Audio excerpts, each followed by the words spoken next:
Hello future doctors. आज हम संस्कृत का ही फर्स्ट चैप्टर है संस्कृत वर्णमाला परिचय। संस्कृत वर्णमाला परिचय में हमने पिछले लेक्चर में माहेश्वर सूत्र आपको समझा दिए थे।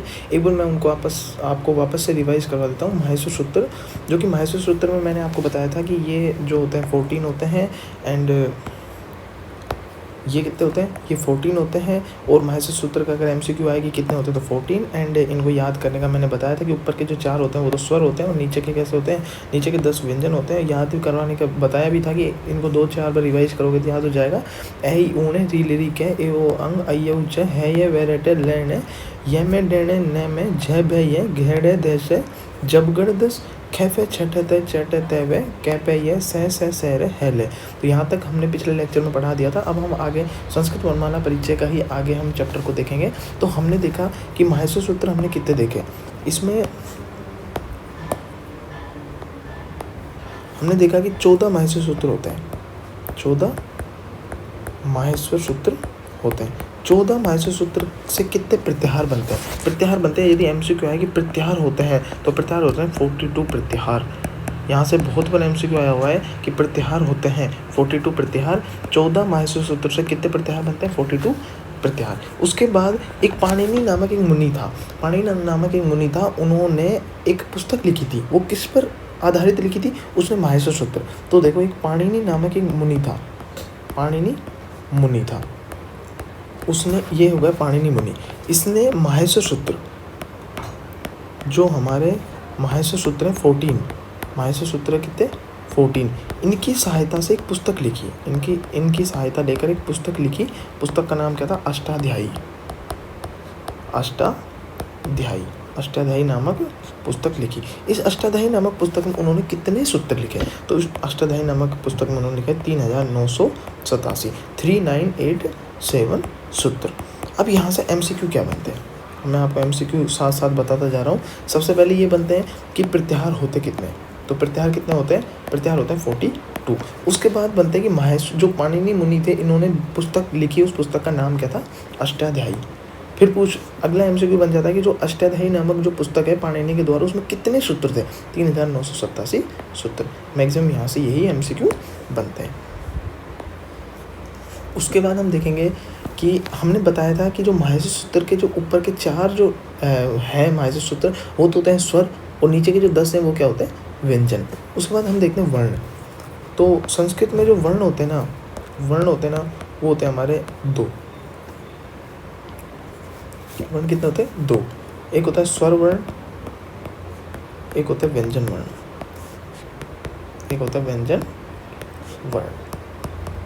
उसके बाद हम देखते हैं कि जो हमारे स्वर वर्ण होते हैं ना, स्वर वर्ण, इनकी संख्या होती है 13। और जो व्यंजन वर्ण होते हैं ना, इनकी संख्या होती है हमारी 33।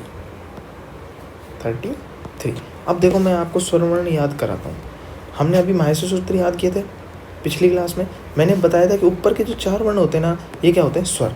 अब इसमें क्या देखा, इसमें हम जो ऊपर की 4 लाइनें, इनको हम यहाँ पे लिखेंगे। हम यहाँ पे लिखेंगे कि ए, ई, उ और ण, और री, लरी, कै, ए, ओ, अंग, और आई, औ और च। अब हम इनमें याद क्या करेंगे? जो लास्ट का वर्ण होता है ना, इसके हलंत लगा हुआ होता है, इनको हम जोड़ते नहीं हैं, इनको हम छोड़ देते हैं। इनके अलावा सबको जोड़ेंगे। ए, जिसका कोई बड़ा रूप बन सकता है उसको भी लिखेंगे। ए का बड़ा आ हो सकता है। ई की बड़ी ई हो सकती है। उसके बाद ऊ का बड़ा ऊ हो सकता है। दोनों हो गए। री की भी हमारी बड़ी होती है, ये री। उसके बाद लिरी का कोई बड़ा नहीं होता। ए और आई, ये भी बड़ा हो सकता है। ओ का बड़ा होता है तो वो नीचे दे रखा है, ओ औ, और इसका भी दे रखा है। अब देखो टोटल वर्ण कितने हुए? 1 2 3 4 5 6 7 8 9 10 11 12 13। तो इस प्रकार से याद करेंगे कि जब भी पूछे स्वर्ण वर्ण कितने होते हैं तो स्वर्ण वर्ण होते हैं 13। 13 कैसे होते हैं कि ऊपर हम चारों लाइनों को लिख लेंगे, लास्ट वालों को नहीं जोड़ेंगे, और जो ये 9 पहले 9 वर्ण होते हैं, इन 9 में जिस चीज़ का बड़ा वर्ण बनता है, जैसे ए का आ बनता है, ई की ई बनती है, ऊ का ऊ बनता है, इनको बना के और फिर 13 वर्ण टोटल होते हैं। अब यहाँ से भी एक MCQ बनता है, MCQ बनता है, ये हम MCQ आपको बता देते हैं क्या बनता है कि आपसे पूछ लिया कि स्वर्ण वर्ण होते हैं, स्वर्ण वर्ण होते हैं। अब यदि MCQ में मैं आपको 2 तरीके के ऑप्शन देता हूँ, 9, 8, 12 और 7। एक ऑप्शन ये आता है कि 8, 8, 10, 11 और 13। ये क्वेश्चन है कि स्वर्ण वर्ण होते हैं। स्वर्ण वर्ण में ही 2 प्रकार के आपको ऑप्शन मिल सकते हैं। स्वर्ण वर्ण होते हैं, स्वर्ण वर्ण में 2 प्रकार के ऑप्शन मिल सकते हैं कि 9, 8, 12 और 7। जिसमें 13 ना दिया गया हो और 9 दिया गया हो तो उसमें तो 9 को सही करेंगे, और जहाँ पे 13 दिया गया हो तो 13 को सही करेंगे। कि 13 से पहले हम देखते हैं कि 9 वर्ण ही होते हैं, ए ई ऊ, 3, 4, 5, 6, 7, 8 और 9। तो अगर 13 नहीं दे रखा हो, 9 दे रखा हो तो 9 को सही करेंगे, और यदि 9 नहीं दे रखा हो, 13 दे रखा हो तो 13 को टिक करेंगे। तो ये MCQ बहुत बार बन चुका है। अब उसके बाद देखते हैं हम स्वर्ण वर्ण। स्वर्ण वर्ण अभी मैंने बताया कितने होते हैं, 13। 13 के नाम आपको याद करा दिए। उसके बाद स्वर्ण वर्ण जो होते हैं ना, उच्चारण काल के आधार पर, स्वर्ण वर्ण उच्चारण काल के आधार पर, तो जो स्वर्ण वर्ण होते हैं ना वो उच्चारण काल के आधार पर हमारे होते हैं 3 टाइप के, 3 प्रकार के होते हैं। कौन कौन से उच्चारण काल के आधार पर होते हैं? ऋष्व स्वर, ऋष्व स्वर होते हैं, एक होता है दीर्घ स्वर होता है, ऋष्व स्वर, दीर्घ स्वर एंड प्लुत स्वर। ऋष्व स्वर, दीर्घ स्वर और प्लुत स्वर। अब ऋष्व स्वर मतलब एक मात्रिक होता है। ऋष्व स्वर मतलब होता है हमारे एक मात्रिक, मतलब जो वर्ण हम बोलते हैं ना उसमें बस मात्र 1 सेकंड का समय लगे तो उसे बोलते हैं ऋष्व। दीर्घ मतलब द्विमात्रिक, द्विमात्रिक मतलब 2 सेकंड लगे बोलने में। और प्लुत मतलब त्रिमात्रिक, त्रिमात्रिक मतलब बोलने में क्या लगे, 3 सेकंड लगे। अब इनमें कौन कौन से वर्ण सम्मिलित हैं हम वो देखेंगे। अक्सर एक MCQ और मैं आपको बता देता हूँ, वो भी बहुत एग्जामों में MCQ आया है। तो देखो ये हमारा आ जाएगा कि ऋस्व, हमने देखा ऋस्व, दीर्घ स्वर एंड प्लुत स्वर। ये आ जाता है कि ऋस्व स्वर में कितने वर्ण होते हैं, तो वो होते हैं 5, दीर्घ में होते हैं 8 और प्लुत में होते हैं 9। अब कौन कौन से होते हैं इसमें, तो होता है ऋस्व मतलब कम समय लगे। अब आप खुद बोल के ए में बहुत कम समय, ए ई ऊ री और ली, ये 5 जो वर्ण होते हैं ना ये आता है हमारे ऋस्व में। तो कई बार MCQ आ जाता है कि ऋस्व में कितने वर्ण होते हैं, तो 5। दीर्घ में होते हैं 8, दीर्घ मतलब बड़ा, तो आ ई ऊ ए आई ओ और औ। ये जो 8 वर्ण होते हैं ना ये आता है हमारे दीर्घ के अंदर। उसके बाद प्लुत, प्लुत सामान्यतः यूज नहीं किया जाता है, ये कोई संस्कृत वर्णमालाओं में यूज आता है। तो प्लुत के पीछे एक 3 का सा निशान होता है, ए री ए आई ओ और औ। तो ये जो 9 वर्ण है ना ये होते हैं हमारे किसके अंदर, प्लुत के अंदर। उसके बाद हम देखते हैं, ये तो हमारा किसके आधार पर हो गया, ये हो गया उच्चारण के काल के आधार पर कि एक मात्रिक 1 सेकंड, द्विमात्रिक 2 सेकंड और त्रिमात्रिक 3 सेकंड। क्या देखा हमने, 1 सेकंड, 2 सेकंड एंड 3 सेकंड। उसके बाद हम देखते हैं कि ऋस्व, दीर्घ और प्लुत, इनमें कितने कितने वर्ण आते हैं, एक में 5 वर्ण, एक में 8 वर्ण और एक में 9 वर्ण। उसके बाद हम देखेंगे कि उच्चारण के आधार पर, अब जो हमारे जो स्वर होते हैं ना, स्वर जो होते हैं ना वो उच्चारण के आधार पर, उच्चारण के आधार पर, तो स्वर जो होते हैं ना उच्चारण के आधार पर भी 3 ही प्रकार के होते हैं। पहला होता है हमारा उद्दात, अनुदात और थर्ड होता है हमारा स्वरित। थर्ड क्या होता है हमारा, स्वरित। तो जो उद्दात होता है ना, उद्दात होता है हमारा जो कि उद्दात मतलब ऊपर वाला, उद्दात मतलब समझो कि उद्दात मतलब ऊपर, तो तालु ऊपर क्या होता है हमारा, तालु होता है, तो तालु आदि स्थानों के ऊर्ध्वभाग से, तालु आदि स्थानों के ऊर्ध्वभाग से क्या हुआ, उदात्त मतलब ऊपर, तो तालु आदि जो स्थान है ना उनके ऊर्ध्वभाग से।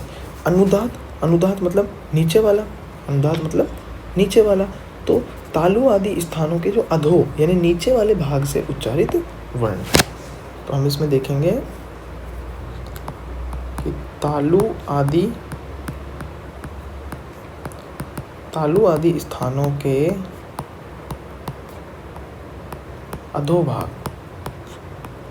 अधोभाग से उच्चारित वर्ण।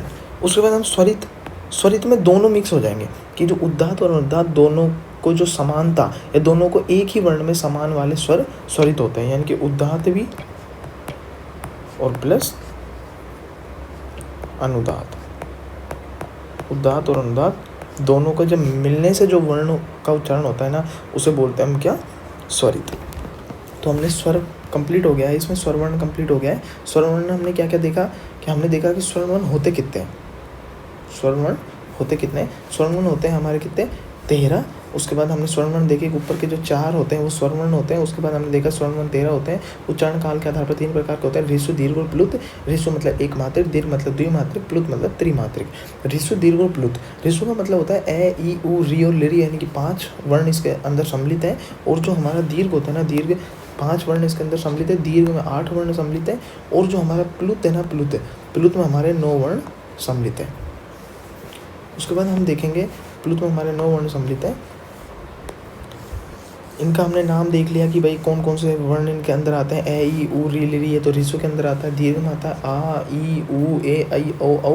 प्लुत के अंदर आता है ए, री, ए, ऐ, ओ और औ, और इनके बीच में 3 का सा निशान बनता है। उसके बाद स्वर का जो है उच्चारण के आधार पर भी 3 प्रकार का होता है, उदात्त, अनुदात्त और स्वरित। उदात्त मतलब जो तालु आदि स्थान के ऊर्ध्वभाग से, अनुदात्त मतलब तालु आदि स्थान के अधोभाग, और स्वरित मतलब दोनों मिक्स है। उदात्त और अनुदात्त दोनों के मिक्स होने से जो वर्ण का उच्चारण होता है उसे बोलते हैं क्या, उसे बोलते हैं स्वरित।